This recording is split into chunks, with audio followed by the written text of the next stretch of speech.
कपड़े लेने आए हैं આ કોડવર્ડ બોલો એટલે તમને આ આલિશાન બંગલામાંથી ડ્રગ્સ મળે। ભલભલી ક્રાઇમ વેબ સિરીઝને ટક્કર મારે તેવી ઘટના સામે આવી છે સુરતના ભાઠેનામાંથી।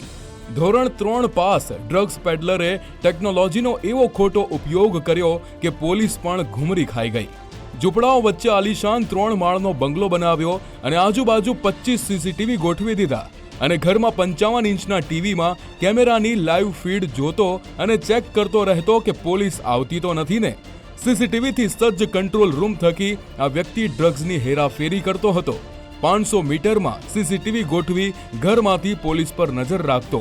દરરોજનું 1.5 લાખનું ડ્રગ્સ વેચતા આ માફિયાને પોલીસે પ્રોપર પ્લાન બનાવીને 20 બાઇક પર જઈને 27 પોલીસે એવો ચક્રવ્યૂહ રચ્યો કે આ માસ્ટર માઇન્ડ લપેટાઈ ગયો છે। ચારે બાજુથી પોલીસે ઘરને ઘેરી લીધું હતું।